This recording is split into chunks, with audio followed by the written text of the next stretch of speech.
बिस्मिल्लाहिर्रहमानिर्रहीम, अस्सलाम वालेकुम, good morning and welcome to morning at home. Viewers, सबसे पहले तो आई होप कि आप लोगों की सुबह खुशगवार गुजर रही होगी, लेकिन हम अपने शो का आगाज़ एक सैड न्यूज़ के साथ करने जा रहे हैं। मेरी कॉलीग, एक बहुत ही बेहतरीन न्यूज़ एंकर, बहुत ही टैलेंटेड जर्नलिस्ट अब हमारे साथ नहीं रहीं। मिशाल बुखारी जो हैं, एक बहुत ही वंडरफुल और स्वीट पर्सनालिटी थी। इनके साथ बड़ी दफ़ा मुझे शो करने का मौका भी मिला एज अ गेस्ट इनको प्रोग्राम पे मॉर्निंग एट होम में, एज इन जब मॉर्निंग विद जुगन होता था शो का नाम, तब भी इनको बुलाया। फिर प्राइवेट सेक्टर में भी जब मैं काम करती थी तो इनको इनवाइट करती थी। एक रिनाउंड एंकर पर्सन है, उसके साथ साथ एक बेहतरीन television host and Pakistan television network की फैमिली का भी बड़ा इम्पॉर्टेंट हिस्सा रह चुकी हैं। She was a lovely person, बहुत ही वार्म, बहुत ही केयरिंग, बहुत ही लविंग।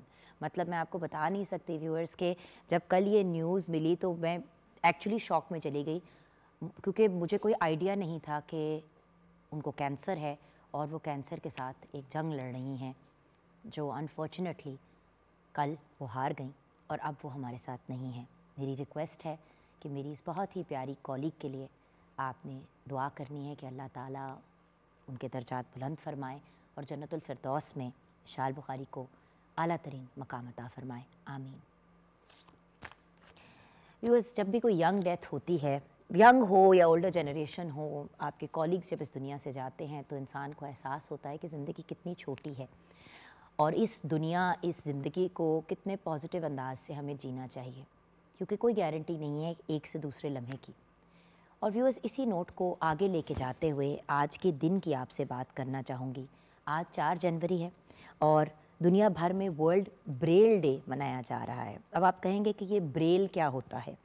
ब्रेल वो ज़बान है जो लोग देख नहीं सकते, जिनको नाबीना भी कहा जाता है, ब्लाइंड भी कहा जाता है, या जो विजुअली इम्पेयर्ड लोग होते हैं, वो उस ज़बान को यूज़ करते हैं पढ़ने लिखने के लिए। अब पहले के ज़मानों में होता ये था कि अगर किसी को नज़र नहीं आता था तो वो बेसिकली इतने डिफरेंटली एबल्ड होते थे कि वो कोई भी चीज़ नहीं कर सकते थे, ना वो पढ़ सकते थे, ना वो लिख सकते थे। अगर किसी ने उनको कुछ सुना दिया या कर दिया, और जिसकी वजह से फिर उनकी स्पीच भी प्रॉपर तरीके से अक्सर डेवलप नहीं होती थी।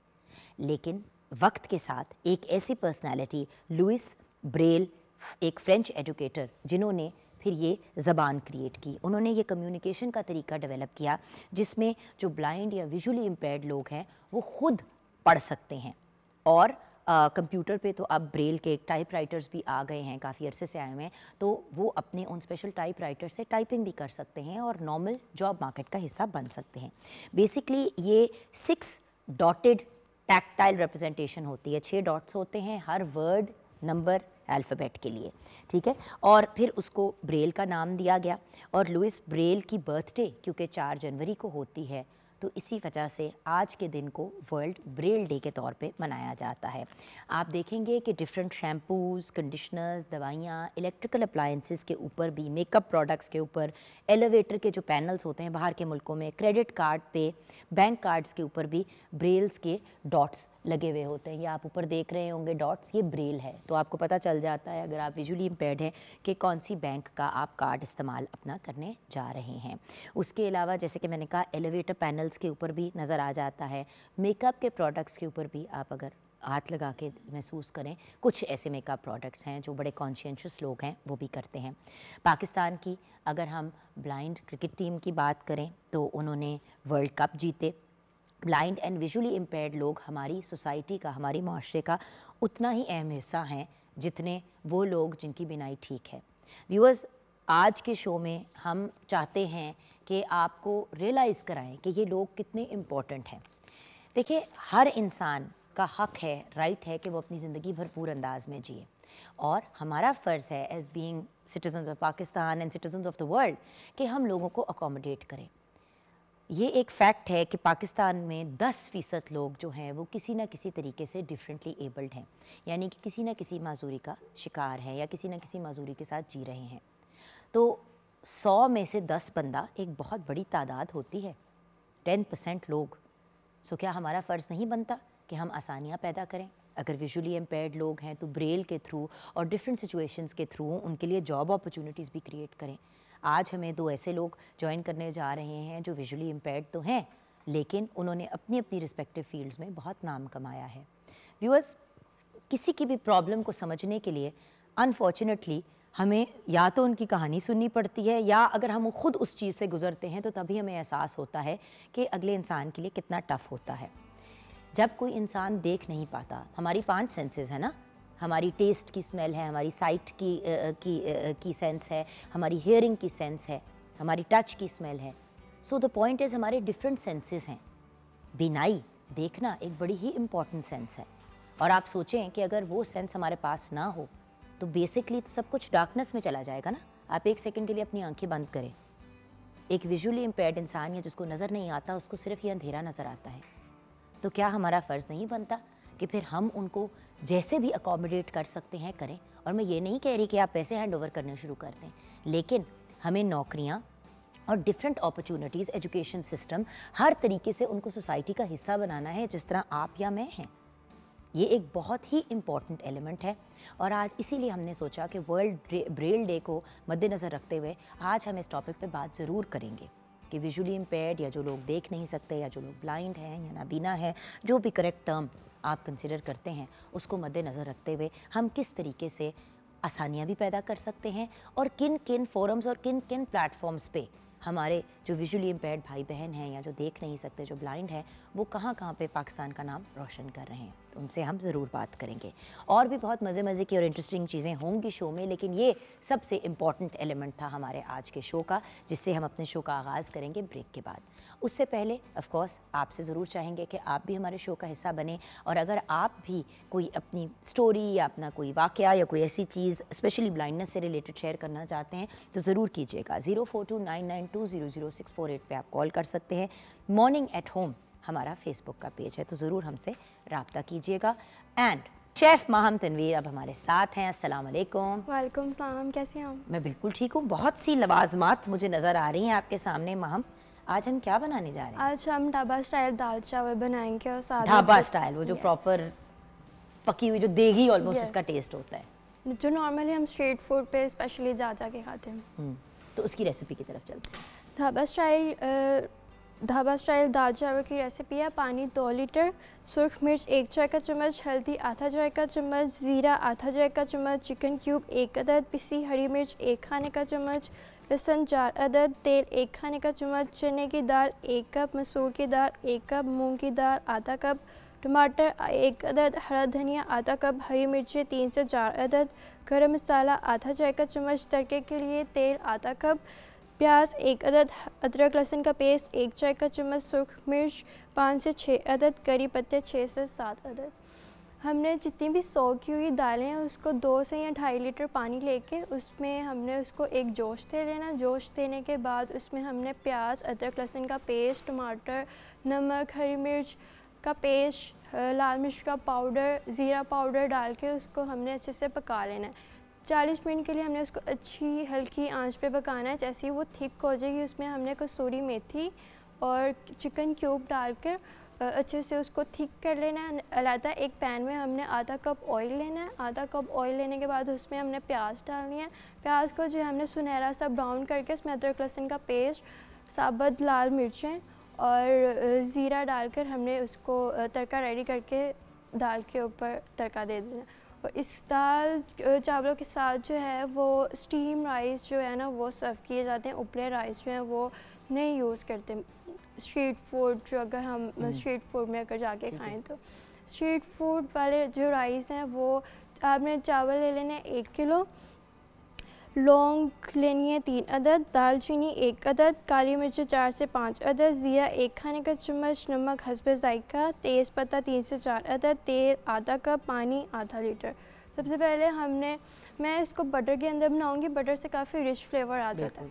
बटर के अंदर हमने सारे जितने भी हमारे होल स्पाइसेस हैं वो डाल लेने हैं। जैसे ही वो थोड़े से कड़कड़ आएंगे तो उसके अंदर हमने पानी डालना है। पानी को जैसे जोश आएगा उसके अंदर नमक डाल के चावल डाल देने हैं। जैसे ही पानी जो है एक लेवल ख़त्म हो जाएगा उसका तो हमने उसको दम दे देना। And that's it. Recipe is complete. और तो कोई रेसिपी नहीं है? पुदीने की चटनी हाँ, पुदीने की चटनी। पुदीने की जो चटनी है ना, ये एक मेन इंग्रेडिएंट है। दाल चावल इसके बगैर अधूरे हैं। तो उसकी रेसिपी क्या है? पुदीने, आपने आधा कप पुदीना ले लेना है, आधा कप आपने हरा धनिया ले लेना है, लहसुन लेना है, 3 अदद ज़ीरा लेना है, 1 चाय का चम्मच लेमन जूस लेना है, 1 चाय का चम्मच आपने इसको या तो ग्राइंडर में ग्राइंड कर लें, या आप जो पेस्ट्रो मोस्टर या जो कूटी डंडा नॉर्मली जो घरों में यूज़ होता है उसमें आप करें, विच इज़ बेटर ऑप्शन। उसमें आप कूट लें और सर्व करें अचार के साथ, कचूमर, सैलेड के साथ और रायते के साथ। खैर ये तो एक बड़ी इंटरेस्टिंग चीज़ है कि हम पिछले दिनों जब शो कर रहे थे तो एक दो लोगों से पूछा कि भाई आपकी फेवरेट खाने की डिश क्या है, तो बहुत से लोगों ने, अगर 10 लोग बैठे हुए थे तो मुझे कुछ 6 लोगों ने एक ही बात कही कि दाल चावल। एक्चुअली दाल चावल वो वाहिद चीज़ है जो आप डेली भी अगर खाएं तो आप उसको खा के तंग नहीं आते। इंसान पेट भर के खा सकता है, पेट भर के भी खा सकता है और इन्जॉय भी इंसान करता है। और जो लोग डाइटिंग कर रहे हैं और सोच रहे हैं कि भी दाल चावल खाने को दिल चाह रहा है, तो चावल की मिकदार कम कर लें, दाल की मिकदार ज़्यादा कर लें। अब और तो अगर क्रैकर्स यूज़ करते हैं लोग, अक्सर क्रैकर्स खाते हैं दाल के साथ क्रैकर्स भी खाते हैं, लेकिन जिसने दाल चावल खाने उसका क्रैकर से तो सेटिस्फैक्शन नहीं होनी ना। सो मतलब अगर आप हाफ अ कप राइस ले लेते हैं और 1 कप दाल ले लेते हैं और उस तरह से खा लेते हैं तो फिर भी आपको सेटिस्फैक्शन मिल जाएगी। साथ में चटनियाँ वगैरह, लवाजमात और सैलेड ज़्यादा सादा डाल दें तो उससे आपका फिर पेट भी भर जाएगा। छोटी सी ब्रेक की तरफ जाएंगे, ब्रेक के बाद जब वापस आएंगे तो बात करेंगे आज के दिन की मुनासबत से, which is the 4th of January, जिसको वर्ल्ड ब्रेल डे के तौर पे मनाया जाता है।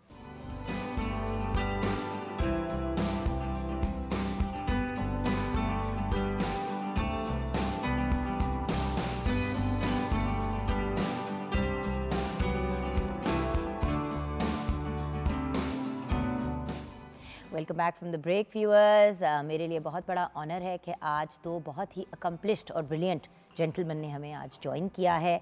आज जैसे कि आपके साथ शेयर किया कि वर्ल्ड ब्रेल डे है, उससे रिलेटेड भी बात करनी है और ये भी मैं जानना चाहती हूँ कि वो कौन सी ऐसी चीज़ें हैं जो प्राइवेट सेक्टर को या जनरली हमें एज ए नेशन करनी चाहिए ताकि जो हमारे भाई बहन विजुअली इम्पेयर्ड हैं या जो ब्लाइंड है या जो नहीं देख सकते, जिनकी बीनाई नहीं है, उनके लिए हम आसानियाँ पैदा करें। क्योंकि व्यूअर्स बहुत सी चीज़ें आप और मैं फॉर ग्रांटेड ले लेते हैं, जैसे कि हम किताब देखते हैं, हम उठा लेते हैं, हम उसे पढ़ लेते हैं, लेकिन जो इंसान देख नहीं सकता वो कैसे किताब को उठा के पढ़े। उनके लिए स्पेशल किताबें होती हैं जो ब्रेल में लिखी होती हैं। ऑब्वियसली आप ऑडियो के थ्रू भी सुन सकते हैं, लेकिन लिखना पढ़ना हर इंसान का एक बेसिक राइट है। सो अभी हम डिस्कशन ही कर रहे थे तो उसमें 2-3 ऐसी बातें मंजरें आम पे आई जो मैंने रियलाइज़ भी नहीं की और जिनसे मैं बहुत हैरान भी हुई, बल्कि उन पे हम डिस्कशन करेंगे और मैं क्या आपको बताऊंगी, इनकी ज़बानी ही सुनते हैं। सबसे पहले इंट्रोड्यूस करना चाहूँगी अब्दुल रज़ाक साहब को, जो फॉर्मर कैप्टन हैं of the blind cricket team. आप इतनी ब्रिलियंट पर्सनालिटी हैं कि माशाल्लाह इनकी कैप्टन में हमारी जो ब्लाइंड क्रिकेट टीम है वो 2 दफ़ा वर्ल्ड कप जीत चुकी है और गवर्नमेंट की जानिब से आपको तमगा इम्तियाज़ से भी नवाजा गया। अस्सलाम वालेकुम सर। जी वालेकुम। Thank you so much for joining अस। आपका शुक्रिया जी। और मेरे बहुत प्यारे भाई जिनसे पहले भी मुलाकात रह चुकी है, जाबिर हुसैन साहब हमारे साथ हैं। आप एजुकेशनिस्ट हैं, एजुकेशन यूनिवर्सिटी में अंग्रेज़ी पढ़ाते हैं। ऑल्सो आप एक टीचर ट्रेनर हैं, कम्युनिकेशन कोच हैं, मोटिवेशनल स्पीकर हैं और इसके साथ साथ रेडियो से भी वाबस्ता हैं। अस्सलाम वालेकुम जाबिर साहब। जी वालेकुम सलाम, कैसे हैं आप? मैं बिल्कुल ठीक, थैंक यू वेरी मच। अच्छा, सबसे पहले तो जाबिर साहब आपसे ही बात शुरू करते हैं। आज वर्ल्ड ब्रेल डे मनाया जा रहा है, इसकी मुनासबत से आप क्या कहना चाहेंगे? सबसे पहले तो मैं एक जेनेरिक बात से शुरू करूंगा। पीटीवी का बहुत शुक्रिया, चूँकि आपने आज के डे को सेलिब्रेट किया। जब हम डेज़ को लफ्ज़ों में ले आते हैं ना, जब हम उन्हें टॉपिकलाइज कर देते हैं तो इसका मतलब है हम मना रहे हैं, आधा तो हम मना लेते हैं। तो इस हवाले से मैं आपकी टीम को, आपकी मैनेजमेंट को मैं समझता हूँ कि अप्रिशिएट करूँगा और शुक्रिया अदा करूँगा। और ये एक बड़ा वर्थ एडमायरिंग है कि आज के दिन को आप सेलिब्रेट कर रहे हैं। देखिए, ये जो ब्रेल है ये एक कोड है, एक वे ऑफ कम्युनिकेशन है, एक ऐसा कोड है कि जिसमें सारी लैंग्वेजेस, इंग्लिश, उर्दू, अरबी, जितनी भी लैंग्वेजेस हैं वो अकोमोडेट ये कोड करता है। अब ये क्या है? ये जो मेरे हाथ हैं, आपको पता है कि मेरे हाथ की जो 5 उंगलियां हैं, इन 5 उंगलियों में सारी कायनात है। बिल्कुल। जो ब्रेल है एक ऐसा वे ऑफ कम्युनिकेशन है जिसमें आप जिसमें लिटरेसी स्किल्स आती हैं कि जो विजुअली इम्पेयर्ड है वो छू के पढ़ सकता है और लिख सकता है। ये है जो बुनियादी बात है ब्रेल के बारे में। ठीक है। और जैसे कि पिछले दिनों मुझसे एक साहब ने पूछा कि यार ये जो एटीएम में ये जो डॉट्स होते हैं ये क्या होते हैं, ये हमारे लिए हैं या किसके लिए हैं? तो मैंने उनसे कहा कि ये अस वर्सेस देम के चक्कर में नहीं पढ़ना, हमारे या आपके, ये हम सब के लिए है। तो उन्होंने कहा कि ये कैसे? मैंने कहा मेरे लिए तो ये है कि मैं इनको पढ़ के अपना अकाउंट नंबर या बैलेंस चेक कर सकूं। आपके लिए इसलिए कि आप जो आपके पास है इसके देख के आप उसकी कदर कर सकें। बिल्कुल बिल्कुल, बहुत अच्छी बात की आपने सर। एंड बात तो ये है ना कि व्यूअर्स, हम कदर नहीं करते, जी। हम शुक्र नहीं अदा करते जी, कि हमारे पास क्या है। जी। हमेशा एक ही बात होती है कि जिसके पास वो चीज़ नहीं है जो आपके पास है, उनसे पूछें कि क्या महसूस करते हैं। और देखें, हमारे पांचों सेंसेस जो हैं, उन पांचों की एक सर्टेन अहमियत है, और उनमें से कोई भी एक अगर सेंस कम हो जाए या ना हो तो फिर ज़िंदगी में मुश्किलात आ जाती हैं, ना चाहते हुए भी। अच्छा सर, आपसे भी यही सवाल है कि आज वर्ल्ड डे के मुनासबत से अब्दुल रज़ाक साहब आप क्या कहेंगे? जी बिल्कुल, सबसे पहले तो जाबिर साहब वाली बात को सेकंड करूँगा कि पीटीवी को वेरी वेल डन, आपकी पूरी टीम को, कि आपने इस दिन को जो है वो बाकायदा सेलिब्रेट किया और यहाँ पे आज हम मौजूद हैं इस हवाले से बात करने के लिए, तो thank you for that. Secondly, Braille basically 6 dots पर मुश्तमिल एक है रस्मुल ख़त, जिसमें 6 जो डॉट्स हैं वो मुख्तलिफ़ तौर पर 63 उनकी शेप्स बन सकती हैं उन 6 डॉट्स के अंदर, तो उसी पे पूरी ब्रेल जो है वो इन्हिसार करती है। इसमें नंबर भी हैं और इसमें हाँ जी, न्यूमेरिकल भी है और इसमें टेक्स्ट भी है, दोनों चीज़ें इसमें शामिल हो जाएंगी। तो ये एक बेसिकली लुइस ब्रेल, जिस तरह आज उनका यौम वलादत भी है, उसके हवाले से इसको ब्रेल डे भी करार दिया गया। तो ये 1852 में शायद बिल्कुल इनकी डेथ हुई और 1870 में इसको जो है ना वो बाकायदा रिकग्नाइज़ किया गया एज ए इन्वेंशन।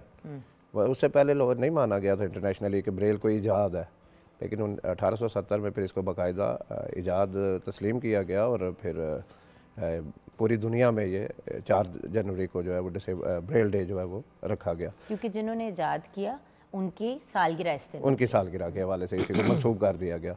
तो ब्रेल हमारे लिए बहुत अहमियत। साथ साथ हम आपको ये दिखा भी रहे हैं कि किस तरीके से आप किन किन जगहों पे ब्रेल का इस्तेमाल किया जाता है along with regular language as well. जी सर। हाँ जी, और बिल्कुल वो जाबिर साहब ने जैसे बात की कि इसमें तमाम लैंग्वेजेस जो है वो कवर होती हैं, Arabic, English, Punjabi, Hindi, even Persian, Urdu, English, ये तमाम मतलब जितनी भी लैंग्वेजेस दुनिया में हैं, हर एक को जो है वो ब्रेल के एतबार से भी हम इसको पढ़ सकते हैं और लिख सकते हैं। लेकिन क्या ये एक अच्छा तरीका है कम्युनिकेट करने का? मैं आपसे मतलब हम बहुत से लोग जो बैठे होते हैं जिनकी बीनाई का इशू नहीं होता, वो तो यही घूम के कहते हैं कि हाँ ये तो बड़ा अच्छा तरीका है लोगों के कम्युनिकेट करने का, लेकिन क्योंकि आप लोग विजुअली इम्पेयर्ड हैं, तो आपको क्या ये एक अच्छा तरीका लगता है कम्युनिकेट करने का? नो डाउट, ये तो बहुत बेहतरीन, मतलब मैं आपको बताऊँ, सिर्फ नाबीना ही नहीं, पहली जंग अज़ीम में इसको बिना अफराद ने भी इस्तेमाल किया और जो मुख्तलिफ पैगामात थे आर्मी अपने एक दूसरे तक पहुंचाती थी, वो ब्रेल सिस्टम में पहुंचाती थी। बिल्कुल। अच्छा, उसके बाद राइटिंग, हाँ जी, उसके बाद फिर हमें ब्लाइंड के एतबार से बेसिकली ये ईजाद हुई थी। तो मैं समझता हूँ कि नाबीना अफराद के लिए ये एक बेहतरीन तरीका है। और सबसे पहले कॉन्सेप्ट क्लियर होता है ना बच्चे का। देखें, आप एक नॉर्मल बच्चे को पढ़ा रहे हैं तो उसमें ABC और अलिफ बे की शक्लें उसके ज़हन में बिठाएंगी, इसी तरह ब्लाइंड बच्चे के ज़हन में भी फिर वो ABC और अलिफ बे की वो शक्ल टच करके उस अपनी फिंगर्स के लिए, ये जो हमारी फिंगर्स होती हैं ये बड़ी हसास हो जाती हैं कुदरती तौर पर। जिस तरह आपने बात की कि एक सेंस कोई एक कम होती है तो दूसरी तेज़ भी हो जाती है। लेकिन जाबिर साहब जिस तरह हम लोग ये डिस्कशन कर रहे थे, रज़ाक साहब आप ही कह रहे थे कि बड़े लोगों ने अब ये कहना शुरू कर दिया है कि भाई जब कंप्यूटर पे और डिवाइसेस आ गई हैं कि एक बटन ऑन करें तो पूरी कहानी आप सुन लें, अगर कोई भी आपने सीखने पढ़ने की चीज़ है वो आप सुन के कर सकते हैं, अब आपको टच करने की ज़रूरत ही नहीं है। इसके बारे में आप लोग क्या कहेंगे? मैं इस हालत से देखें बहुत इस पे मतलब तशवीश होती है। ये वो लोग बात करते हैं जो ब्रेल से आगाह ही नहीं है, हालांकि वो बहुत बड़े बड़े पढ़े लिखे लोग हैं, उनका अपना पॉइंट ऑफ व्यू होगा, लेकिन हमारे ब्लाइंड लोगों के एतबार से जो है ना, जब तक हम किसी को कॉन्सेप्ट नहीं दे सकेंगे, मतलब आप उसको पढ़ा देते हैं जी बाबा आया आम लाया, अब उसको बाबा आया आम लाया तो उसने याद कर लिया, लेकिन उसको पता ही नहीं है बाबा लिखना कैसे, आम के क्या जोड़ होंगे, लाया कैसे लिखना है, तो वो एक डेफिशिएंसी रह जाएगी स्पेलिंग और जो अपने अल्फाज के जोड़ तोड़ की। और कल को अगर उसने कहीं जॉब करनी है या कुछ करना है तो वो फिर कैसे करेगा? वो कैसे कर पाएगा? मतलब सुन के मतलब वो तो फिर वही आप वापस ला रहे हैं। जैसे ब्रेल के आने से पहले मोस्टली हमारे मुस्लिम सोसाइटीज़ में ब्लाइंड को जो है मदरसे में डाल दिया जाता था कि हिफ्ज़ करा दें। तो आप वापस हमें उस तरफ लेके जाना चाहते हैं कि किताबें हमें हिफ्ज़ करवाना चाहते हैं। बिल्कुल सही जी। जाबिर साहब क्या कहेंगे आप इसी पर? देखिए, कोई भी चीज़ जो होती है ना जी, वो ऑब्सलीट नहीं होती। चीज़ें एक दूसरे के साथ मिल के कलेक्टिवली इलेक्ट्रिकली चीज़ें जो है ना वो चलती हैं। बिल्कुल वो हमारे बड़े कहा करते थे कि एक हथ दूजे हथ नूं धोंदा है, ठीक है जी, कल्ला कुछ नहीं हुंदा। अब जो ब्रेल है एक मेथड है।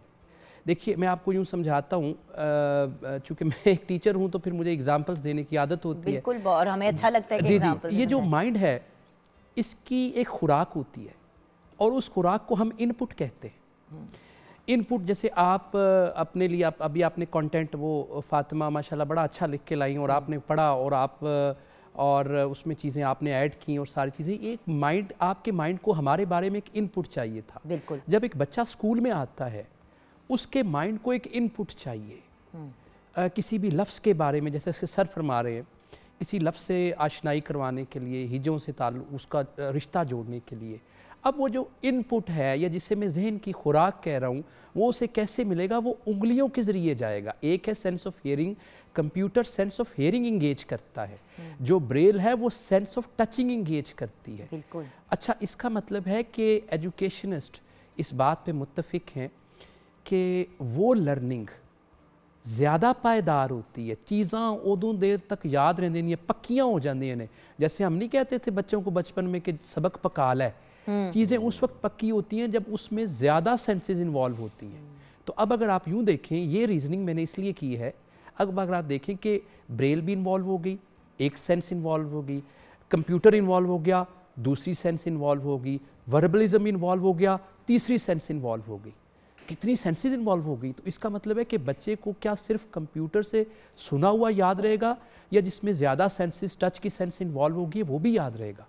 तो जवाब ये आया कि नहीं, ब्रेल ऑब्सोल्यूट नहीं है, ये आपकी एक सेंस को इंगेज करती है, टैक्टाइल सेंस को। और बच्चों के लिए जो उंगलियों से इनपुट मिलती है, ये जो जहन की खुराक मिलती है ना उन्हें, वो बड़ी आसान हो जाती है। अच्छा, लेकिन एक चीज़ जिसका गिला आता है वो ये है कि ब्रेल से रिलेटेड जो इक्विपमेंट है वो अवेलेबल नहीं होता पाकिस्तान में इतनी आसानी से। कुछ इसके बारे में बताएंगे?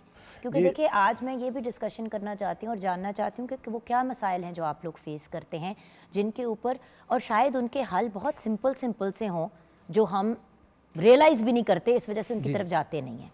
बिल्कुल दुरुस्त फरमा रही हैं। बहुत से मसाइल बड़ी सादा सी नौयत के हैं, जिनको अगर थोड़ी सी तवज्जो दी जाए सोसाइटी की तरफ से तो वो बड़ी आसानी से हल हो सकते हैं। ब्रेल का जो इक्विपमेंट्स है ना, उसके बहुत थोड़े से इक्विपमेंट्स हैं। यानी उसके लिखने के लिए आपको एक राइटिंग फ्रेम चाहिए, उसके लिए एक स्टाइलस चाहिए जिससे आप पुश करेंगे तो वो डॉट उभर जाएगा पेपर पे। अब ये दो चीज़ें अभी तक पाकिस्तान में बन नहीं पाई। अच्छा। तो इसका हमें अब आज भी ये चीज़ें मुख्तलिफ ममालिक से जो है वो मंगवानी पड़ती हैं, और ज़ाहिर फिर महंगी भी होती हैं जी, उसी एतबार से ये बहुत महंगी हो जाती हैं। अब एक Perkin broiler round about 2 lakh का है, जिससे हम टाइप करके ब्रेल लिख सकते हैं। पर्किन ब्रेलर हम उसको कहते हैं। अब अगर वो पाकिस्तान में तैयार हो तो मेरा ख्याल है 50,000 भी उसकी कॉस्ट ना आए। एक छोटी सी मशीन है जिसमें बटनों को प्रेस करना और आपका जो है वो डॉट्स उभरते जाने हैं। लेकिन क्या कि यहाँ तैयार नहीं होती, तो बाहर से जब हम मंगवाते हैं तो वो जब दो। अब इसमें एक बड़ा मसला हमारे सोसाइटी में ये भी है कि अमूमन जो ब्लाइंड लोग हैं या नाबीना लोग हैं वो बड़े गरीब तबके से और बड़े निचले तबके से होते हैं। मोस्टली देखा गया जो सर्वेज हुए, जो मेंटली चैलेंज बच्चे होंगे वो ज़्यादातर अमीर ख़ानदानों के होते हैं। डेफ एंड डम के हवाले से भी कुछ इसी तरह के या अमीर होंगे या मुतवस्सित तबके से होंगे। जबकि नाबी जो ब्लाइंडनेस है ये मोस्टली जो पुअर फैमिलीज़ हैं उनमें पाई जाती है। अब यहाँ पे फिर मसाइल आ जाते हैं कि जब उनके लिए चीज़ें मौजूद नहीं हैं, उनके लिखने पढ़ने के लिए जब सामान सिर्फ गवर्नमेंट के अलावा और कोई भी नहीं प्रोवाइड कर रहा। अब गवर्नमेंट भी ज़ाहिर है एक चीज़ को कितना लेके आगे चलेगी, जब तक हमारी जो सोसाइटी है वो साथ नहीं देगी। हमारे जो बड़े बड़े भी इतने बड़े बड़े कॉर्पोरेट सेक्टर में कंपनीज हैं, मल्टीनेशनल कंपनीज हैं, क्यों नहीं जॉब अपॉर्चुनिटीज़ प्रोवाइड की जाती और प्रॉपर लेवल की। ये नहीं कि पीएन लेवल पे आपने रख लिया और उधर ही आपने रखा कि भैया आप सर पे जैसे कोई एहसान कर रहे हैं। अल्टीमेटली अगर बीनाई नहीं है तो इसका ये मतलब तो नहीं है कि दिमाग नहीं है और कैपेबिलिटीज़ नहीं है और टैलेंट नहीं है। अब जाबिर साहब आप एक एजुकेशनिस्ट हैं सर, आप अब्दुल रज़ाक साहब आप जीते हैं, मतलब आप जीते क्या, मतलब आपको अवार्ड किया गया है तमगा इम्तियाज़ से। It's not a joke. मतलब ये तो नहीं है कि आप लोग कोई कम केपेबल हैं किसी से। मतलब पाकिस्तान के को बहुत भी अगर हम लगा लें तो कोई 1000 बंदा नहीं होगा जिसको तमगा इम्तियाज़ मिला होगा आज बिल्कुल तक। बिल्कुल। तो अल्हम्दुलिल्लाह मैं उन 1000 में से एक हूँ। एंड दैट्स द पॉइंट ना सर, यही तो इसीलिए तो आप जैसे केपेबल लोगों को शो पे बुलाते हैं हम, ताकि हम अपने व्यूअर्स को ये अंडरस्टैंड करा सकें कि द वर्ल्ड इज़ सिर्फ आपकी इतनी सी नैरो विजन का नहीं है। और अब हम विजन की देखें ना, मैंने बात की नैरो विजन की, अब आपको क्या पता कि नैरो विजन क्या है आपकी, क्योंकि विजन नहीं है। सो द पॉइंट इज अपनी ज़ात से हट के भी सोचना पड़ता है। तो जाबिर साहब एंड में कुछ आप कहना चाहेंगे हमारे व्यूअर्स को? जी देखिए, इसमें मैं ये कहूँगा कि जैसे सर फरमा रहे हैं ये बात बिल्कुल ठीक है। वो हमारे दोस्त हैं अकमल हनीफ साहब, उनका शेर है कि मसाइल हल नहीं होते कभी हल बोलने से, ज़ुबान मीठी नहीं होती कभी फल बोलने से। क्या बात है। ठीक है जी, ये मसाइल हल हल हल बोलने से, हम कॉन्फ्रेंसेस में हल हल बोलते हैं, हम सेमिनार्स में हल बोलते हैं, बड़ी अच्छी चाय पीते हैं, बड़े अच्छी साथ बेकरी आइटम्स खाते हैं, पिक्चर्स बनवाते हैं, होता है जी फ़लाँ डॉक्टर ने ये मकाला पढ़ा, फ़लाँ ने ये पढ़ा, ये हो गया, चलें जी बात ख़त्म हो जाती है। हल बोलने से हल नहीं होता। जैसे कि वो इन्होंने कहा है, ये चीज़ों को हल किया जा सकता है। और मैं इसमें ये कहना चाहता हूँ कि जो हमारा एजुकेशन कहती है, या जो ब्लाइंड जो एक जॉब के लिए आता है, उसका तारुफ ये नहीं है कि उसकी बिनाई नहीं है, उसका तारुफ ये है कि उसके पास स्किल सेट है, और तारुफ स्किल समझ के उसको जॉब दें। क्या ख्याल है आपका? बिल्कुल सही। देखिए उसका सीवी ये नहीं है कि उसमें बिनाई नहीं है, वो तो जैसे कुछ काम वो नहीं कर सकता, कुछ और लोग भी नहीं कर सकते होंगे, राइट? तो उसकी स्किल सेट को ऑनर करें, उसकी स्किल सेट को। आज के दौर में जनाब सबसे बड़ा जो तारुफ है ना बंदे का, वो नाम बाद में बताता है, पहले स्किल्स बताता है। तो जो एक विजुअली चैलेंज्ड पर्सन है उसकी भी स्किल्स हैं, उसकी स्किल्स को ऑनर करके और उसको जॉब दे के, ये नहीं कर रहे कि आप कोई फेवर कर रहे हैं। बाज़ औक़ात जॉब देने वाला ये इस मैसेज का इंतज़ार करता है कि जी कोई मुझे मैसेज करे कि thanks for doing a favour. Not, ये फेवर नहीं है। आपकी जो भी काम आप कर रहे हैं, आपकी वो विजुअली इम्पेयर्ड बंदा अपनी स्किल से उसमें कंट्रीब्यूट कर रहा है। इसकी एंगलिंग चेंज करने की ज़रूरत है। वो जो मीडिया थ्योरीज में एंगलिंग का डिफरेंट होता है कि हम एंगल क्या ले रहे हैं, क्या हम उसकी बिनाई को अकोमोडेट कर, ना बिनाई के ना होने को अकोमोडेट कर रहे हैं। अगर ऐसा है तो ये तो गलत अप्रोच है। हम दरअसल उसके स्किल सेट अपने लिए ले रहे हैं। ये अप्रोच होगी तो मेरा ख्याल है कॉन्सेप्चुअल लेवल पे जब ये होगा तो फिर आगे चीज़ें बदलेंगी। Thank you so much for joining us, बहुत बहुत शुक्रिया।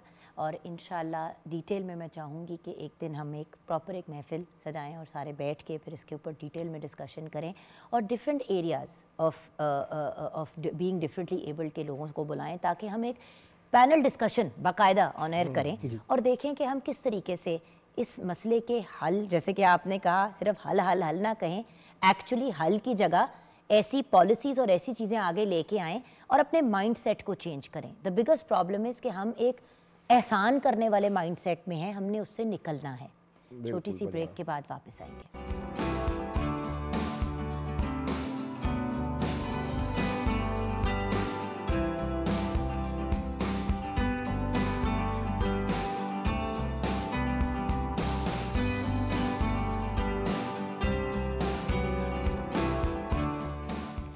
Welcome back from the break viewers. जैसे कि आप जानते हैं हम कोशिश करते हैं कि मॉर्निंग एट होम में जो प्रोग्रामिंग आप तक पहुंचाएं वो इन्फॉर्मेटिव हो और आपको ये भी पता चले और उन चीज़ों के बारे में भी पता चले जिनके बारे में बाहर के ममालिक में बहुत ज़्यादा बात होती है, लेकिन शायद हम यहाँ पे इन चीज़ों पे इतनी बात नहीं करते क्योंकि शायद वो कंटेंट इतना वायरल नहीं होता या एक्साइटिंग नहीं होता।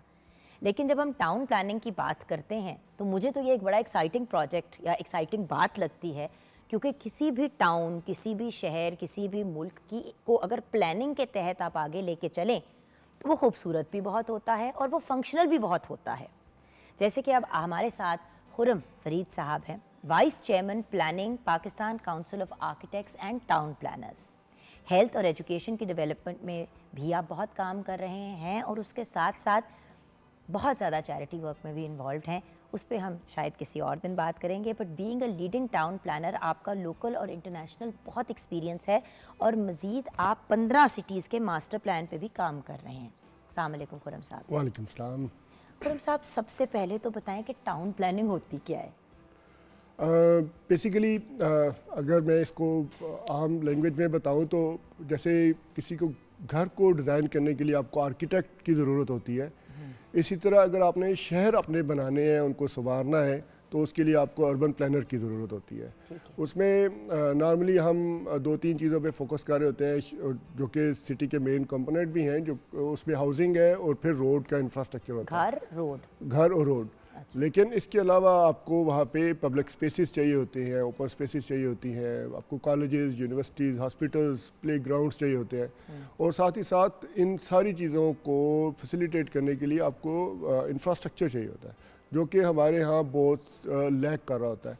तो उस पर अर्बन प्लानर जो है वो, जो कि एक डिग्री है जो कि पूरी दुनिया में करवाई जाती है यूनिवर्सिटी लेवल पे और इसमें स्पेशलाइजेशन भी है। उसके बाद लोगों को मौका मिलता है, लाइसेंस मिलता है, जो हमारी कौंसिल है वो लाइसेंस देती है जो भी क्वालिफाइड होते हैं उनको, कि they can practice as town planner. आपका इस तरफ इंटरेस्ट कैसे पैदा हुआ सर? क्योंकि ये एक ऐसी चीज़ है जिसके बारे में लोग इतना बात ही नहीं करते पाकिस्तान में। तो जब बंदा करियर तो तब चूज़ करता है ना जब उसने उसके बारे में सुना होता है, इसलिए हर कोई डॉक्टर, इंजीनियर या आर्किटेक्ट भी बनना चाहता है। बट टाउन प्लानर, इस तरफ कैसे आपका रुझान हुआ? बस ऐसे ये मैं पर्सनल अपने इंटरेस्ट के लिए जानना चाह रही हूँ। हाँ जी, जब मैंने यूनिवर्सिटी में एडमिशन लिया तो बेसिकली मेरी ख्वाहिश थी कि आर्किटेक्चर में एडमिशन हो, लेकिन आर्किटेक्चर और टाउन प्लानिंग, उनका आर्किटेक्चर का मेरिट थोड़ा सा ज़्यादा होता है, तो फिर town planning I was quite familiar with town planning as well. तो उस वक्त फिर यूईटी में पंजाब में होता था, तो वहाँ पे फिर ये मेरा एडमिशन हुआ। तो since then it's been 25 years मैं एंड माशाल्लाह now you are the vice chairman. जी। अच्छा सर, मुझे ये बताइए कि आपके ख्याल में पाकिस्तान के, मैं बड़े आपसे सिंपल सवाल पूछूंगी क्योंकि टेक्निकल सवाल तो शायद फिर मुझे समझ भी ना आए उनके जवाब, कि हमारे शहरों में, हमारे टाउन्स में पाकिस्तान के सबसे बड़े मसाइल क्या हैं? जैसे मैंने कहा कि हमारी जो पॉपुलेशन ग्रोथ है वो बहुत ज़्यादा है और फिर चूँकि हमारे यहाँ रूरल एरियाज़ में डेवलपमेंट भी नहीं हो रही थी, तो इसकी वजह से अर्बनाइजेशन भी है। तो जो मेन हमारे शहर हैं, लाहौर, कराची, इस्लामाबाद, ये जो गुजरांवाला और रावलपिंडी, यहाँ पे लोग माइग्रेट करते हैं और ऐसा इनकी अपनी पॉपुलेशन ग्रोथ भी है। तो यहाँ पे आपकी डिमांड है हाउसिंग की, और हाउसिंग की डिमांड के होते हुए हम वहाँ पे ना तो इंफ्रास्ट्रक्चर प्रोवाइड कर पा रहे होते हैं और ना हाउसिंग की ऐसा सीरियस एफर्ट होती है। तो जिसकी वजह से हमारी हैपेजेट और अर्बन स्प्रॉल हो रहा होता है और हम बहुत ज़्यादा अपनी एग्रीकल्चर और फार्म लैंड उस पर कंप्रोमाइज़ कर रहे हैं। अगर हम देखें सिंस इंडिपेंडेंस, जो फैक्ट्स हैं कि 20 to 30% of agriculture farm land जो कि थ्रू इरीगेशन आप उसमें फूड बास्केट के तौर पे यूज़ कर सकते हैं, तो वो हमने कंप्रोमाइज़ किए। तो हमारे जो शहर है उनको हमने उस तरह प्लान ही नहीं किया कि जो हमारा अर्बनाइजेशन का जो ट्रेंड है उसको हम एड्रेस कर सकें। होना तो ये चाहिए था कि हमारे जो एग्जिस्टिंग शहर हैं उनके साथ साथ हम नए शहर भी बनाते, जहाँ पे पोटेंशली ऐसी जगह है जहाँ पे हम नए शहर बात कर सकते थे, लेकिन वो नहीं हुआ। और इंशाल्लाह वही शहर फैलते जा रहे हैं। जी, वही शहर फैलते जा रहे हैं। अगर हम लाहौर के केस में देखें, जैसे भी आजकल स्मॉग का बहुत ज़्यादा इशू है, तो हो ये रहा है कि एक तो 2 चैलेंजेस हमारे यहाँ पे लाहौर में, एक तो फूड का तो क्राइसिस है ही है, वाटर का भी इशू हो रहा है, वाटर स्कार्सिटी है, सुई गैस का भी और इलेक्ट्रिसिटी का भी। तो ये सारे चैलेंजेस हैं, लेकिन अगर हम स्मार्टली प्ले नहीं करेंगे तो ये चैलेंजेस और गंभीर होते जाएंगे। तो उसमें हमें लाहौर के केस में जैसे मैं कह रहा था कि 70% ऑफ एग्रीकल्चर लैंड हमने कंप्रोमाइज़ कर दी in the name of development. We should have develop new towns somewhere जहाँ पे आपकी एग्रीकल्चर लैंड नहीं है, और वहाँ पे हम इसको बेहतर तौर पे प्लान कर लेते हैं। और इसी तरह जैसे लाहौर की आबादी 3 गुना हो गई है, उसमें आपकी वाटर डिमांड जो है वो बहुत ज़्यादा है। तो हम बहुत जो कन्वेंशनल तरीका हमारा पानी को इस तरह यूज़ करते हैं, पंप कर रहे होते हैं, जिसकी वजह से जो हमारा वाटर डिप्लीशन है अंडरग्राउंड वाटर वो बहुत ज़्यादा है। तो उसमें हमें अपने पानी को कैसे कंजर्व करना है, उसको रीयूज़ कैसे करना है, उसके ऊपर एफर्ट करने की ज़रूरत है। स्मार्ट एग्रीकल्चर की ज़रूरत है। और फिर जब सिटीज़ की बात करते हैं, जैसे स्माग का है, तो स्माग के में हमने देखना है कि हम कैसे इंफ्रास्ट्रक्चर इम्प्रूव कर सकते हैं। आपने बाहर देखा होगा कि बहुत ज़्यादा, इवन लंदन जैसे शहर में भी आपको बाइसिकल और फुटपाथ्स की अवेलेबिलिटी है, जबकि हमारे जो शहर इस वक्त भी प्लान हो रहे हैं। मुझे हैरानगी होती है कि मतलब इतने बड़े बड़े रोड हैं और साइड पे इतना सा भी फुटपाथ नहीं है, और फिर जो लोग गाड़ियों पे या बाइक्स पे होते हैं वो गालियाँ निकाल रहे होते हैं बेचारे पेडेस्ट्रियंस को, भाई वो किधर जाएं, उनके पास चलने की जगह ही नहीं है। हाँ जी, वो जैसे मैंने कहा ना, आप यूरोप वगैरह जब जाते हैं तो आपको एक्सप्रेसवे विद इन सिटी नहीं मिलती।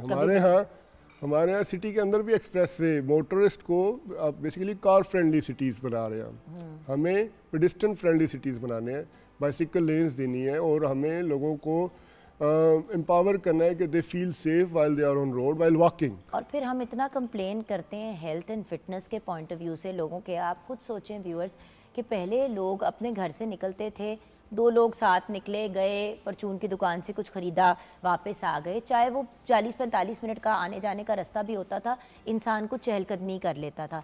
अब तो लिटरली 5 मिनट के चलने के फासले पे जगह होती है तो गाड़ी या बाइक के अलावा कोई बैठता ही नहीं है।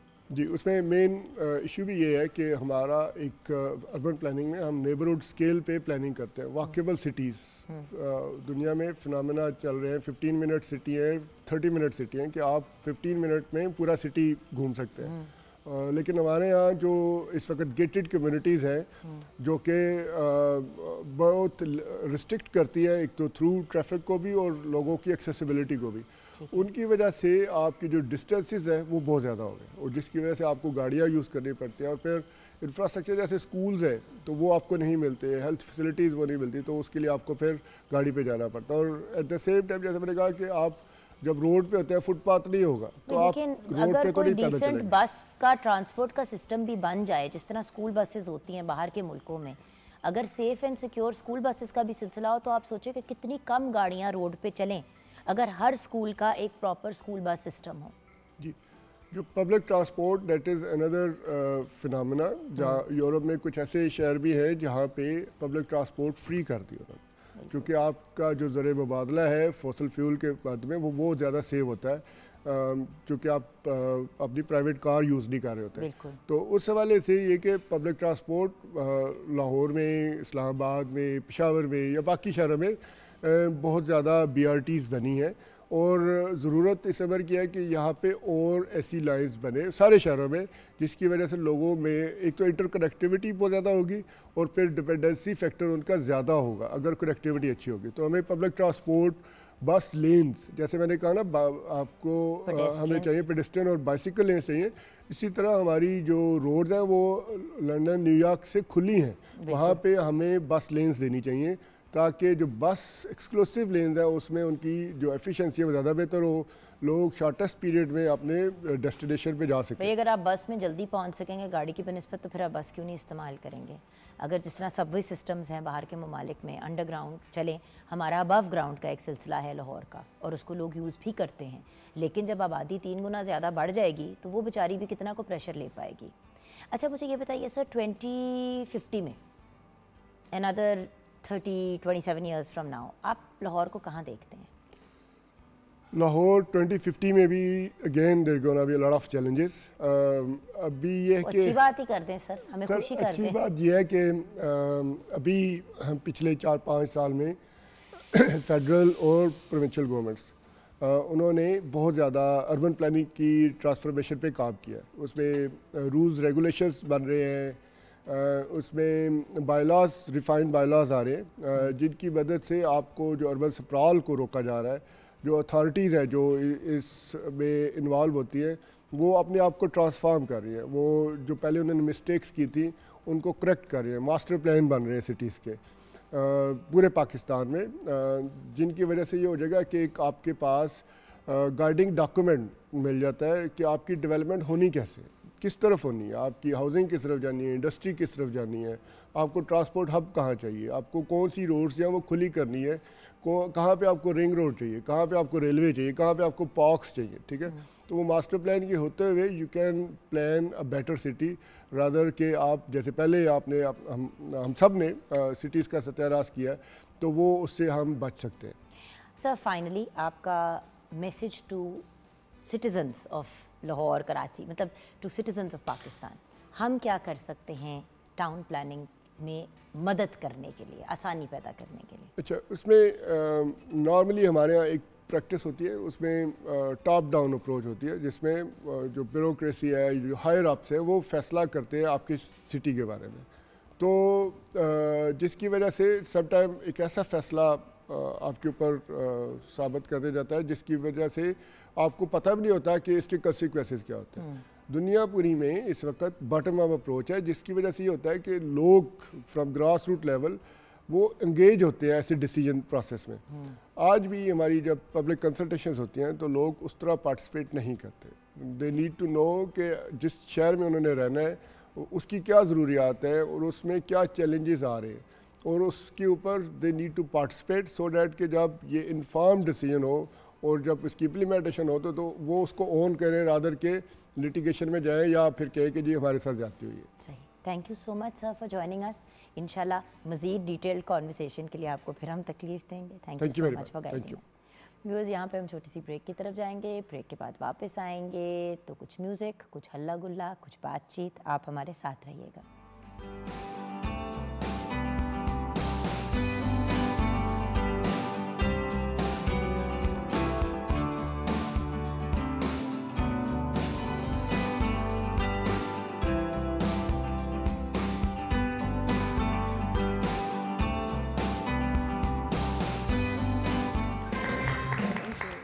क्या बात है। Salma Sabir, welcome to the show. आओ बेटा, thank you so much for joining us today. And Salma के साथ साथ हमें ज्वाइन किया है खतीजा दिलनवाज ने।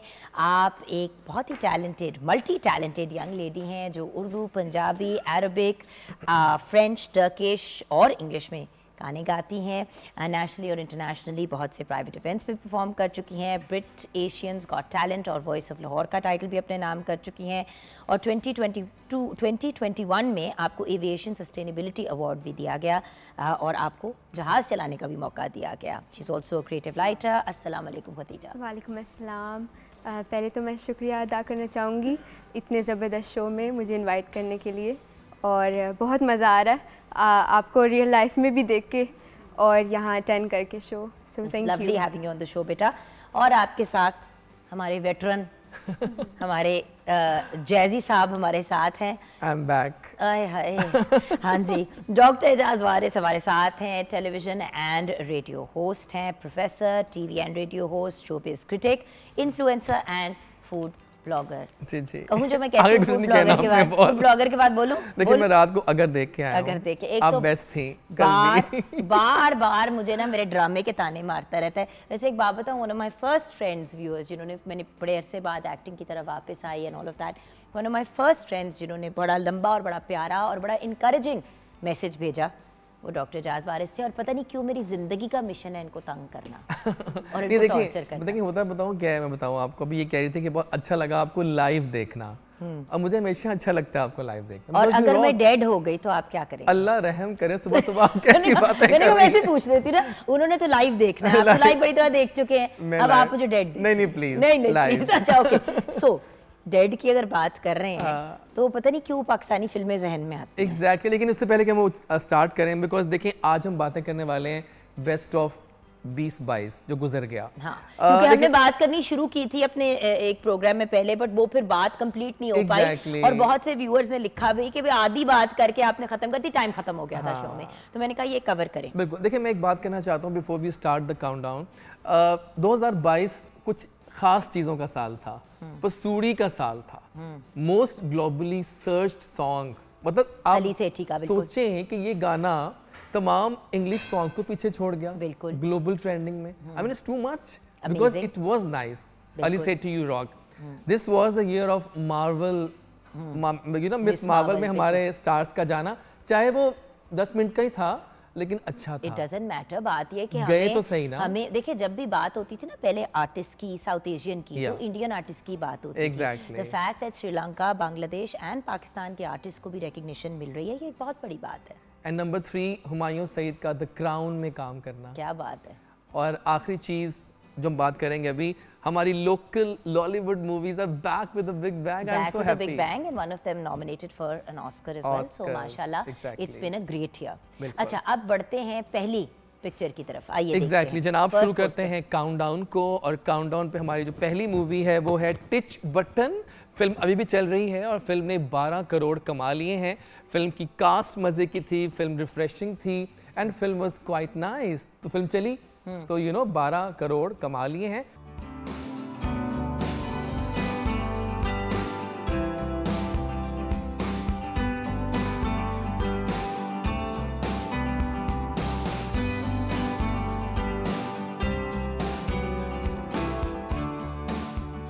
Viewers, welcome back. हम अभी टिच बटन की बात कर रहे थे, अब हम नेक्स्ट मूवी की तरफ बढ़ते हैं।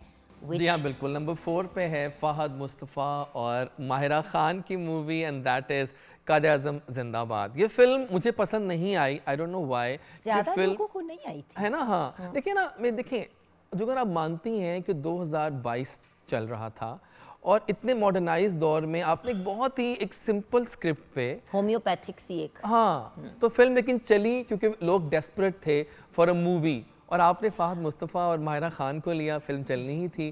फिल्म का मतलब अच्छे डेट्स मतलब बेसिकली ये मूवी बहुत बेहतर इससे पैसे कमा सकती थी अगर थोड़ा सा मूवी पे ज्यादा काम किया गया। लेकिन एक वही बात कि अगर ये फिल्में आती मौला जट के बाद शायद इतना भी ना कमाती। इन्होंने कमाया है 42 crore. It's too much, it's good. It's too much, इसको बड़ा प्रॉब्लम है। नहीं मतलब अच्छा, अगली film The next film is London नहीं जाऊंगा, मैं तंग आ गया हूँ ये जाऊंगी वर्जन से। अब मेरा ख्याल है कि वक्त आ गया है कि हमें इसको अब चले जाएं, जिसने जहाँ जाना है वो जाए, अब ये रोक दें, जिसने जहाँ जाना जाए। बहुत हो गया। हुमायूं सईद, और प्लीज साथ में जैजी को ले जाए। हुमायूं सईद मैं भी शयाद कॉम्बो अच्छा है। भाई, हमारे मुल्क की अगर कोई सुपरस्टार है ना, फीमेल सुपरस्टार है in the film world, it's actually Mahwish Hayat. But और ये वाली चीज़ लोग रिकग्नाइज नहीं करते, because I know that Mahira की एक पाकिस्तान स्वीट हार्ट वाली, जिस तरह Julia Roberts was America sweetheart, लेकिन अगर आप पॉपुलैरिटी की बात करें, ठीक है माहिरा की प्रॉबेबली ज़्यादा है, लेकिन Mahwish is a brilliant actress.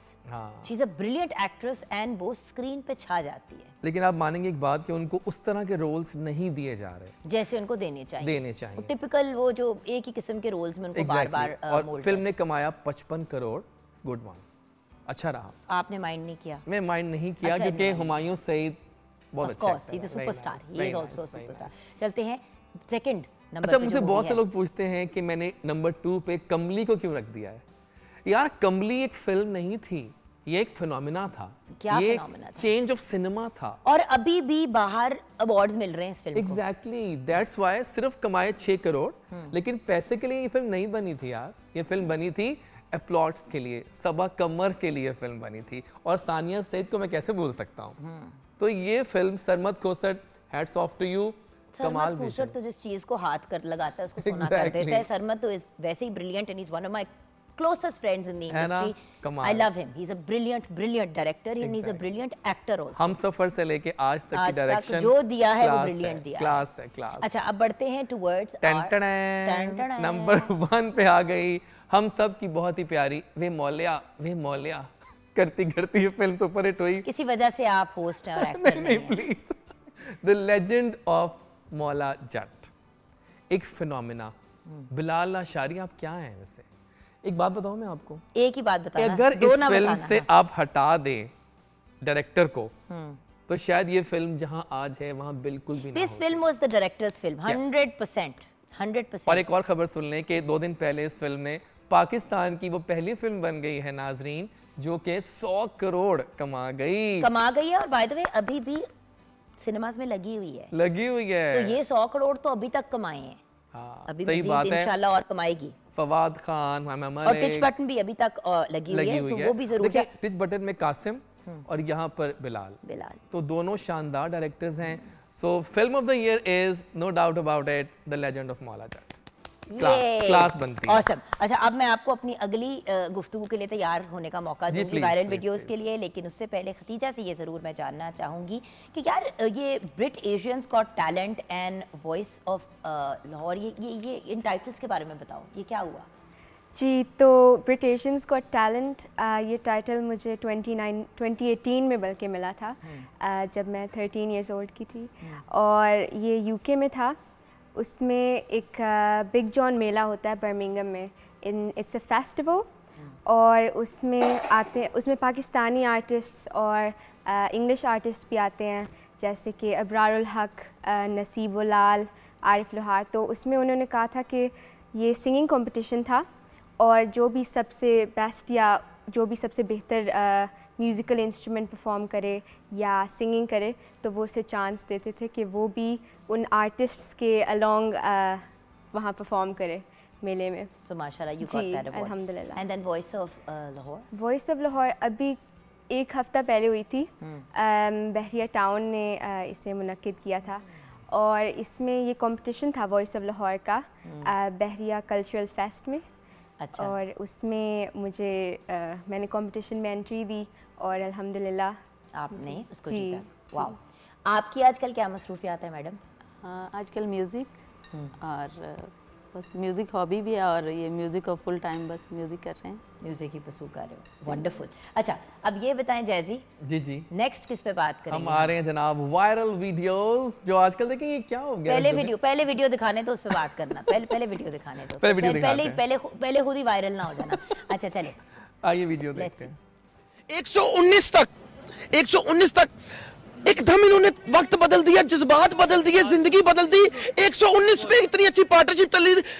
हो भाई, मारो मुझे, मारो मुझे, मारो। ये क्या बात है, देखिए मारो, और इतना बड़ा आर्टिस्ट बन गया। देख लें आप, मैं इसी पॉइंट पे आ रहा था। तो जैसी अगर आप भी लोगों को कहें कि वो आपको मारे तो सबके दिल की भड़ास भी निकल जाएगी और आप वायरल भी हो जाएंगे। लेकिन एक बात देखें, apart from all of this, मोमिन साकिब आज उनकी वीडियोस 100 मिलियन भी टच कर रही हैं on social media, just because of मारो मुझे मारो। और आज भी बंदा एक्टिंग भी कर रहा है रक्से बिस्मिल में। गोन उसके बाद उन्होंने काम नहीं किया ड्रामों में, लेकिन he should do more work. आप कमाल एक्टर हैं भाई, और ये टैलेंट मिला हमें कहाँ से? एक सिंपल टिकटॉक वीडियो से या न्यूज़ से। अच्छा, तो चलिए नेक्स्ट वीडियो देखते हैं। नेक्स्ट। कौन है वो? पता नहीं कौन है। पीछे देखो, पीछे तो देखो। किधर उधर देखो। मुर्गी है। मुर्गी नहीं है, ये मुर्गी नहीं एक है। सिंपल ये मुर्गी नहीं है। देखिए, और बिल्कुल पीछे मत देखिए एक बड़ी इंटरेस्टिंग बात, एक मासूम सा बच्चा केपीके के एक छोटे से घर में बैठा हुआ है, वीडियोस लगा रहा है, और आज वो लड़का बच्चा ऐसा है कि वो रमजान ट्रांसमिशनें चला रहा है होस्ट के साथ, वो इन द शोज में आ रहा है। आप जेलस होते हैं? नहीं, मैं जेलस बिल्कुल नहीं होता। हल्के से तो he is cute, he is so cute. उसको चक्कियां काटने को, और ये वो वाला बच्चा है जिसको दिल चाहता है कि पकड़ो और उसको चक्कियां काटो। और हाल ये है कि वो एक्ट्रेसेस, वो एक्टर्स तो नॉर्मली सेल्फी से लेते हैं एक दूसरे के साथ भी, वो इनके साथ सेल्फी बड़े शौक से लेते हैं। सदके जाऊं, तो ये क्यूटनेस, बहुत क्यूटनेस छा गया। आप ऐसे क्यूट नहीं थे ना बचपन में? मैं इससे ज्यादा क्यूट था। नहीं, मैंने आपकी ड्रॉनी बचपन की तस्वीरें देखी हैं, इसीलिए हमने सारी डिलीट कर दी।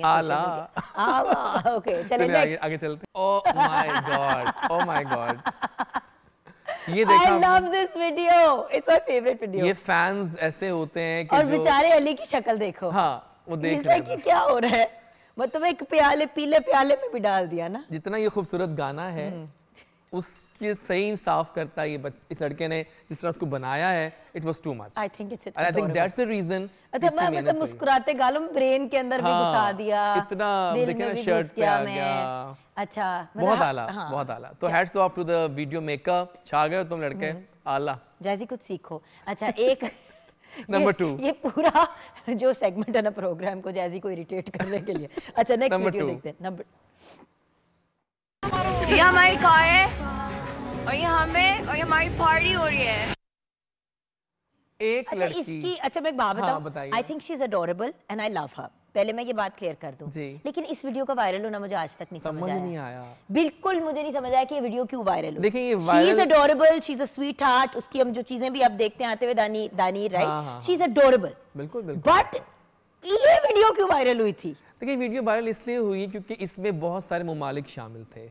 मिडिल ईस्ट, मैं बता रहा हूँ आपको, हमसाया मुल्क, हम लोग सब ने मिल के इसको वायरल किया है। और बहुत सारे स्टार्स बाहर के, यहाँ के, इन्होंने भी इसको बहुत वायरल किया। अब पता है जो चीज़ स्टार्स एक बार क्लिक कर दे ना फिर वो चल जाती है। लेकिन the girl is such a big hit, Sinfe Aahan कर लिया। सोचें आप ज़रा, आई वॉज फीलिंग, यहाँ मैं थोड़ा जेलस हुआ था कि एक लड़की जो सिंपल पिकनिक पे जाती है वो कैसे ड्रामों में आ गई। और अब एक और खबर सुन लें अगर आप लोग, वो मतलब वो मुफ्त के नहीं जा रही थी ना ट्रिप पे, पैसे दे के ट्रिप पे गई थी। अब जो लोग देखिए एक बात और, हाँ नया ड्रामा आ रहा है इनका खुशहाल खान के साथ, जिसमें ये मेन लीड कर रही है। Can you imagine? Yes I can, she is very very talented. लेकिन हीरोइन तो बिल्कुल हीरोइन मटेरियल है, शी इज वेरी टैलेंटेड। आप कहती हैं तो बाय द वे मैं दानी को अभी तक नहीं मिली, मैं आपको ये बात क्लियर कर दूं, I have never met her, मेरा कोई उनसे इंट्रोडक्शन नहीं है, but I find her to be adorable and she does have star power. ये मैं एज अ सीनियर उसमें बात कह रही हूँ, maybe I am wrong, but मुझे जेन्युइनली बड़ी प्यारी लगती है। सो मैं ये नहीं कह रही कि मेरी कुछ जानने वालों की लड़की है या मेरे उससे मिली हुई है, ये मुझे जेन्युइनली बड़ी क्यूट लगती है। लेकिन अब हम जा रहे हैं एक शादी में, नंबर 1 वीडियो। हाँ लेकिन वीडियो नहीं, हम उसकी तस्वीर दिखाएंगे बिकॉज़ वो ठीक है ना, ये मैं भूल पाया था। जी ये वीडियो मैं बिल्कुल भी नहीं दिखाऊंगी, बिल्कुल भी नहीं मैं ये वीडियो दिखाऊंगी। एग्जैक्टली जी, एक शादी हो रही है नाजरीन, सिंपल सी शादी, और एक लड़की जिसने ये गाने पे डांस करना था वो वहाँ से गायब हो जाती है प्रॉब्लम की वजह से। और फिर उसमें आती है आयशा, और आयशा ने जिस तरह से वो डांस किया, बिल्कुल अपनी वो थी उसमें ट्रांस में, मतलब थी वो। और वो गाना बड़ा एक मशहूर गाना था, क्लासिक पुराना गाना था, उन्होंने गाया। और आज ये गाना, मतलब आप सोचें कि आज नंबर 1 पे ये गाना हम प्ले कर रहे हैं, मतलब ये गाना हो गया है वीडियो, क्योंकि this song was such an adorable dance कि मज़ा आ गया। आई थिंक बात ये कि on a social media footing it did very well, इतना ज़्यादा ये बहुत वायरल भी हुई, मगर इंटरेस्टिंग बात यह है कि इसकी क्रिटिक भी बहुत हुई और इसकी तारीफ भी हुई। सो बहुत से लोगों ने तारीफ भी की और बहुत से लोगों ने नेगेटिव कमेंट्स भी पास किए। ये वो वीडियो थी जिस पे दोनों एंड्स पे बात हुई। और इंटरेस्टिंग बात ये हुई कि जो ड्रेस पहना हुआ है ना, इसको 5 लाख में बिका है ये रिसेंटली, तो वो भी हुआ क्योंकि इन्होंने बेचा उसको कि हम उसको सेल कर रहे हैं। और जब ये बोली तो सारी कहानी ख़त्म हो गई, क्योंकि ये वो बात थी ही नहीं जो कि। अच्छा चले, अब हम आपसे रीजा कुछ गाना सुनना चाहेंगे, क्योंकि हमने इनकी बहुत बातें सुन ली हैं, तो कुछ अगर हमें आप अपने गिटार पे कुछ मज़े का सुना दे तो क्या ही बात होगी। जी ज़रूर।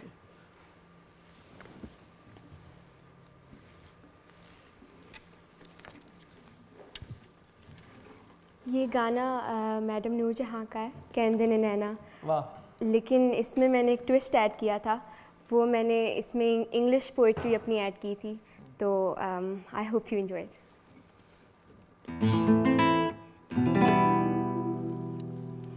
कहंदे ने नैना तेरे कोल रहना,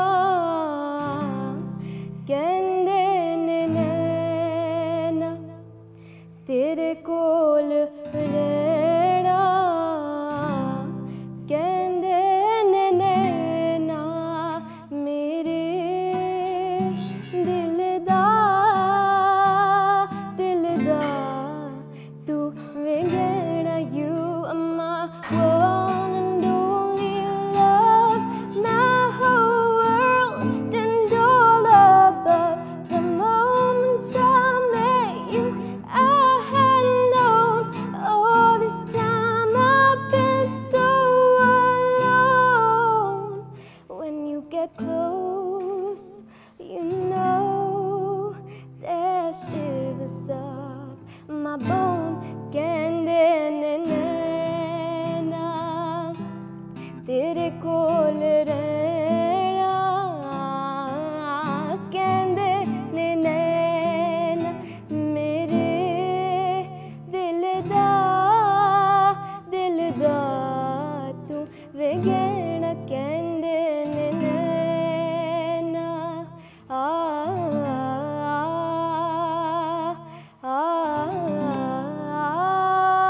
क्या बात है।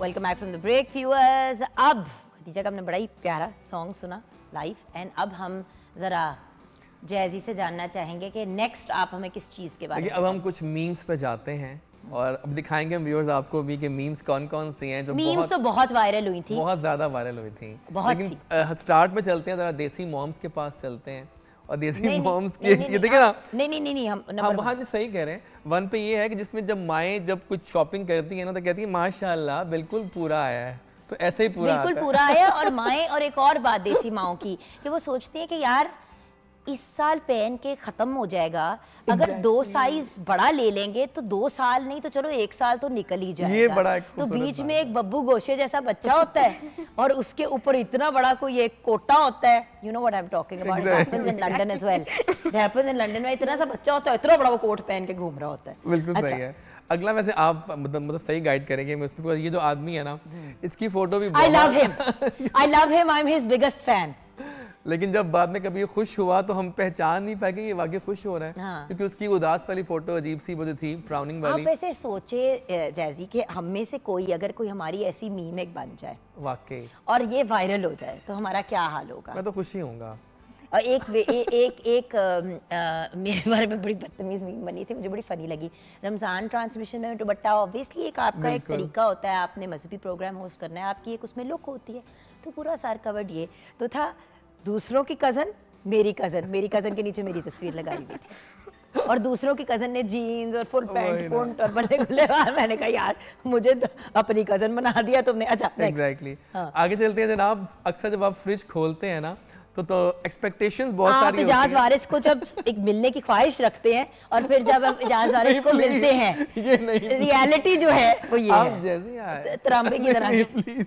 तो रियलिटी ये होती है। अच्छा, देखिए जो आपने आगे चलते हैं। मेरे दोस्त हैं आदिल और फरा, आदिल नहीं रहे, ये क्या हो गया।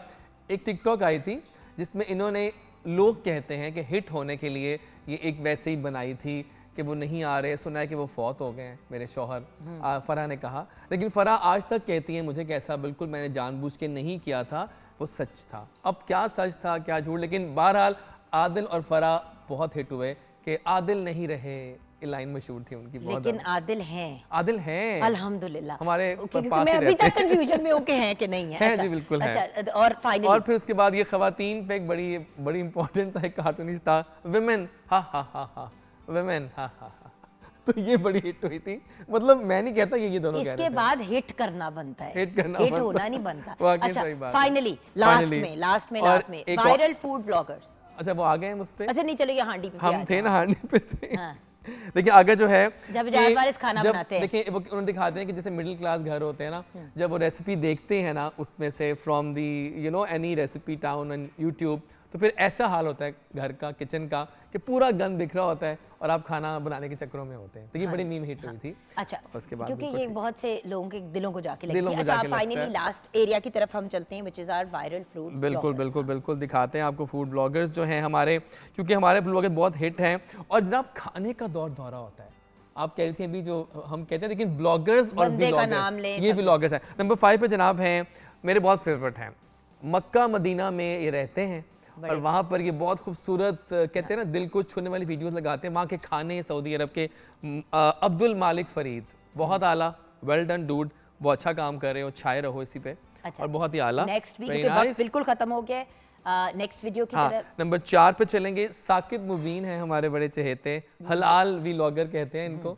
क्लासिक वीडियोस होती हैं आपकी भी, आला होती हैं, छा गए तुम भी। देखो जो ऑथेंटिक वीडियोस होती हैं, ये ऑथेंटिक वीडियोस बनाते हैं, उसको लाडीडा फैंसी नहीं बनाते। वो मतलब जैसे हमारी हैं मुर्गन देसी गज़ाएं, फेकनेस नहीं है उसमें। अच्छा, नंबर 3 पे है जनाब राना हमजा सैफ, और इन्होंने हाल ही में एक बड़ी मशहूर ब्रांड का सारा मेन्यू खरीदा और फिर बच्चों में तकसीम किया। वेल डन, शपक टीवी के हैं Rana Hamza Saif, salute to you, बहुत आला। 2 पे है जनाब विलेज फूड सीक्रेट से और मुबशिर हैं, बहुत अच्छा काम कर रहे हैं मुबशिर, आप भी छाए हुए हैं और क्लासिक आपकी और वीडियोस देखो जो होती हैं। जब इंसान ऑथेंटिक काम करता है, हाँ, आप देखिए कि देखिए- सबसे ज्यादा जो वायरल हाँ। हमारे ब्लॉगर्स हैं, हमारे फूड ब्लॉगर्स जो है वो ही हैं हाँ। जो ऑथेंटिक हैं, बिल्कुल। जो मतलब कुछ बनावटी काम नहीं कर रहे, जेन्युइन कर रहे हैं। एंड नंबर और 1 1 पे तो नो पॉइंट्स फॉर गेसिंग, अदील चौधरी चीता। आई मीन क्लासिक बंदा है ये। हमारे शो पे भी आए और क्या मजे मजे, उन्होंने ऑनर हमें बड़ी मजे की ड्रिंक भी बनानी और सिखाई। देखिए क्या क्या रेसिपीज होती हैं इनके पास, Yeah. लेवल है। Adeel you are the winner, आला। He is awesome, great. So अब बिल्कुल वक्त खत्म हो गया और मेरे ख्याल से हमारी देगी दाल चावल भी तैयार हो गए हैं। अच्छा, जब इजाज वारिस ने पूछा ना कि क्या बन रहा है किचन में, तो मैंने कहा दाल चावल, तो कहता है सीरियस बात करो ना। लेकिन फिर मैंने कहा फिर से पूछो, अब मैंने कहा शेफ से पूछो। शेफ से पूछा क्या बना रही हैं आप किचन में शेफ? दाल चावल। दाल चावल। लेकिन ये दाल कौन सी है? शाही दाल है? मिक्स दाल है। तो शाही हुई मेरे शाही, ख्याल में। अच्छा हाँ सही, मिक्स दाल। बिल्कुल खाएंगे ठीक। हम इसके बाद? हो सकता है, हो सकता है। हो Thank you सकता so है, much. आपके बिहेवियर पे डिपेंड करता लेकिन है। एक आखिरी डिपेंड बात। करता है कि खतीजा गाना कैसा सुनाएगी। एक आखिरी बात, हाँ। It's an honour coming to your show always, and मैं ऑनर ये बात कहता हूँ कि जितनी अच्छी ये इंसान है उतनी ही अच्छी ये एंकर है, और उससे ज़्यादा अच्छी ये ड्रामा आर्टिस्ट है। सुपर से बहुत ऊपर, heads of. Thank you, Jazzy. अच्छा, okay. Thank you so much for joining us today, guys. Bless you. Khatija, आपसे सॉन्ग सुनते सुनते हम शो को क्लोज करेंगे। Over to you, मेरा बच्चा।